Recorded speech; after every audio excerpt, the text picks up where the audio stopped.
Teman-teman semuanya, stop jadi konten kreator FB Pro kalau konten teman-teman masih seperti itu. Teman-teman stop berharap akan dimonetisasi dan dapat uang dari Meta kalau konten teman-teman masih seperti itu. Konten-konten yang seperti apa? Konten-konten yang hanya memperhatikan kuantitas, artinya hanya melihat sehari bisa ngupload 3, 5 atau bahkan 10 video. Tapi kalau dilihat dari segi kualitas, penonton nggak punya alasan untuk nonton lama-lama konten teman-teman. Karena kenapa? Karena nggak ada nilainya sama sekali. Konten yang seperti apa sih yang saya maksud? Saya nggak akan tampilin di sebelah saya sini teman-teman, karena saya takut ya, jangan sampai contoh yang saya terapkan di sini yang punya channel nanti tersinggung. Yang penting saya berikan gambaran kepada teman-teman bahwasanya ya, banyak para konten kreator FB Pro yang mereka memang berhasil mengupload banyak konten dalam sehari, tapi isinya sangat buruk sekali. Contohnya misalnya hanya mengupload kegiatan aktivitasnya beberapa detik, kemudian diberikan caption yang sangat besar. Contoh misalnya kayak gini ya, hari ini kita ke pasar dulu guys, beli sayur, kemudian diberikan caption, ke pasar beli sayur, sudah upload. Kemudian apa contoh yang lain, hari ini cuacanya mendung ya guys, sepertinya mau hujan, kemudian ditulis juga di dalam layar, tulisannya besar, kemudian diupload. Dalam sehari dia bisa mengupload banyak sekali video, 3, 5 bahkan 10 video. Tapi apakah videonya ini banyak ditonton oleh orang? Ya paling mentok ya ratusan penonton lah. Kalaupun ada yang sampai 1000, paling 1 atau 2. Konten yang seperti ini teman-teman, itu hanya menguras tenaga, pikiran kita, duit kita ya, untuk beli kuota. Sedangkan saya percaya konten seperti ini nggak akan dimonetisasi. Kalaupun dimonetisasi, membutuhkan waktu yang lama sekali teman-teman. Jadi energi kita itu terkuras, pikiran kita terkuras hanya untuk hal semacam ini. Jadi kalau teman-teman mau serius menjadi seorang konten kreator, tinggalkan konten-konten yang seperti itu. Maka di kesempatan kali ini saya mau ajarin teman-teman semuanya bagaimana cara menjadi seorang konten kreator FB Pro, bagaimana menyusun strategi untuk membuat konten yang menarik sehingga penonton ini punya alasan dan bertahan untuk menonton channel kita. Channel kita nggak di-skip ya. Jadi silakan untuk teman-teman yang mau belajar bareng, silakan stay di channel ini. Tapi untuk teman-teman yang nggak mau ada perubahan terhadap konten-konten FB Pro-nya, mau stuck segitu-segitu aja penontonnya, silakan dilanjutkan konten ini, cari video yang lain. Oke, teman-teman, selamat datang di channel saya Kaya Bareng. Hari ini saya ajarin teman-teman bagaimana cara membuat konten yang baru ya. Teman-teman tinggalin konten-konten seperti yang tadi saya berikan contohnya. Tinggalin hal-hal seperti itu, buat konten seperti itu. Sekarang teman-teman coba saya berikan idenya kepada teman-teman semuanya, tinggal teman-teman eksekusi dan coba ide ini dalam membuat konten teman-teman. Insya Allah konten teman-teman bisa rame. Oke, jadi teman-teman, sudah saya bahas kemarin di video sebelumnya bahwasanya ketika kita menjadi seorang konten kreator, kita harus bisa membaca situasi dan juga suasana. Artinya apa? Kita harus sering-sering berkunjung ke channel-channel yang besar, channel-channel yang memiliki banyak pengikut ya, ratusan bahkan jutaan. Kita ke channel mereka ngapain? Kita ke channel mereka itu bukan menerka-nerka gaji mereka udah berapa, bukan. Tapi kita pelajari strategi konten yang mereka miliki. Kita cek video-video mereka. Tapi kalau saya mau memberi saran ya, kalau teman-teman mau mempelajari strategi konten para konten kreator besar, jangan konten-konten mereka yang sekarang. Karena konten-konten mereka yang sekarang itu isinya hanya nyawer bintang, pamer bintang, dan lain sebagainya. Tapi coba cek konten-konten mereka yang dulu-dulu di awal-awal mereka berkarir sebagai konten kreator. Itu betul-betul mereka berikan ide dan kreativitasnya, strategi mereka dalam membuat konten tersebut. Nah, itu yang teman-teman lihat dan teman-teman pelajari semua. Nah, nanti akan saya ajar teman-teman membuat konten seperti banyak dilakukan oleh para suhu-suhu yang kontennya ini meledak sampai jutaan.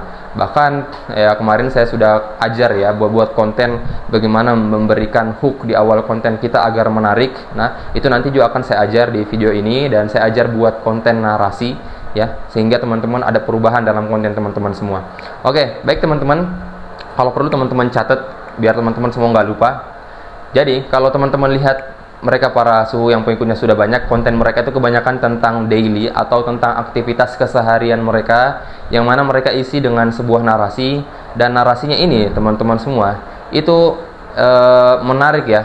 Di awal narasi mereka berikan hook, kemudian juga ada intonasi naik turun nada suaranya, kemudian juga antara narasi ini sesuai dengan visual videonya. Jadi misalnya hari ini lagi nyuci di kali, betul-betul yang ditampilin situ lagi nyuci di kali. Nah, teman-teman semuanya, kita semuanya bisa buat video yang seperti itu, yang menarik itu. Nah, hari ini kita akan belajar. Oke, jadi teman-teman semuanya mungkin saya rasa punya profesi yang berbeda-beda ya.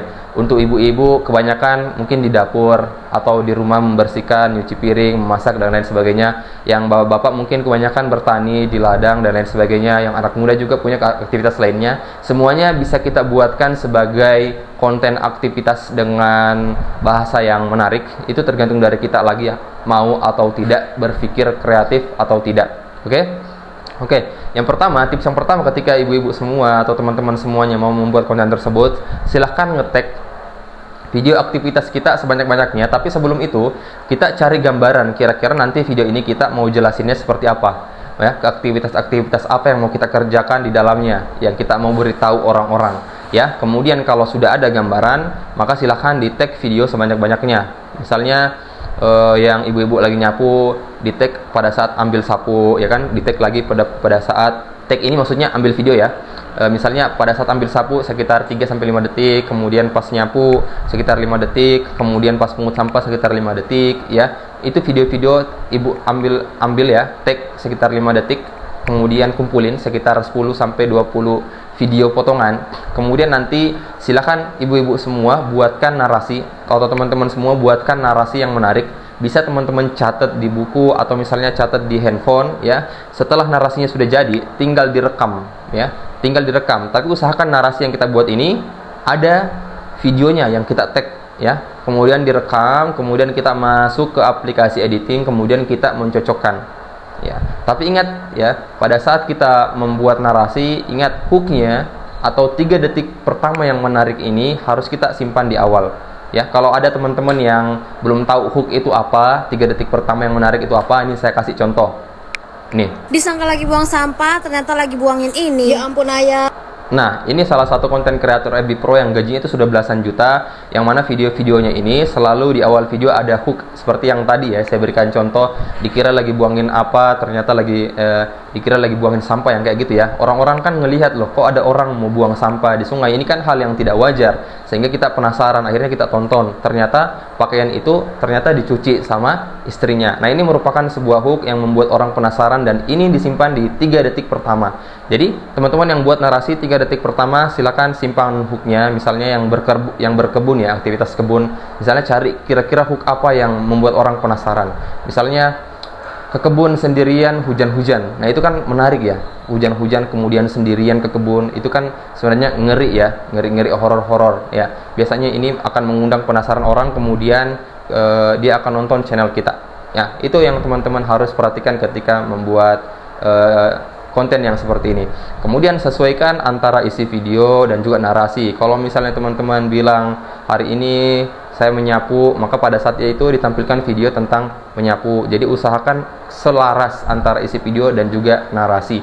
Dan kemudian konten yang seperti ini bisa teman-teman buat antara 15 sampai 60 detik ya, atau 1 menit. Insya Allah walaupun ini videonya panjang, tapi kalau teman-teman bungkus dengan hal-hal yang menarik, kemudian juga punya intonasi suara yang menarik, kalau teman-teman mau pakai logat suku teman-teman semuanya silahkan. Kalau ada hal yang tidak dimengerti orang, maka diberikan arti. Jadi seperti itu ya teman-teman, insya Allah itu hal yang menarik. Apalagi teman-teman yang tinggal di tempat-tempat yang memang secara umum banyak orang yang tidak tahu ya. Misalnya tinggal di dalam perkebunan atau tinggal di dekat sawah, itu kan hal-hal yang luar biasa. Atau misalnya tinggal di dekat perairan, laut dan lain sebagainya, itu hal-hal yang bisa teman-teman jadikan tema konten teman-teman, berbicara tentang kehidupan teman-teman sehari-hari yang menarik. Jadi seperti itu ya, teman-teman harus coba konten yang seperti ini. Dan konten yang seperti inilah konten-konten yang naik daun di FB Pro, teman-teman harus coba. Dan kalau nanti teman-teman misalnya coba kemudian diupload penontonnya masih sepi, percayalah itu karena masih tahap penyesuaian. Coba teman-teman bertahan sebulan atau 2 bulan buat konten yang seperti minimal sehari sekali ya, nggak apa-apa sehari 1 video, yang penting kualitasnya terjaga ya teman-teman, bisa menghibur orang lain. Kemudian lihat di bulan-bulan kedua, insya Allah itu sudah naik videonya, brand teman-teman semua sudah terbentuk, bahwasanya teman-teman itu konten kreator yang membicarakan aktivitas dengan narasi yang seperti itu ya. Oke, itu yang teman-teman harus ubah dari strategi konten teman-teman semua. Tinggalkan konten-konten yang tadi yang seperti itu karena hanya akan menguras tenaga dan pikiran kita semua. Silahkan dicoba strategi konten yang ini teman-teman. Saya harap konten ini bisa teman-teman buat ya, jangan hanya masuk telinga kiri keluar telinga kanan, sehingga ada perubahan bagi teman-teman semuanya. Sekian, jangan lupa berlangganan dalam channel ini, subscribe, dan kalau ada yang ingin ditanyakan silahkan tanyakan di kolom komentar. Assalamualaikum warahmatullahi wabarakatuh.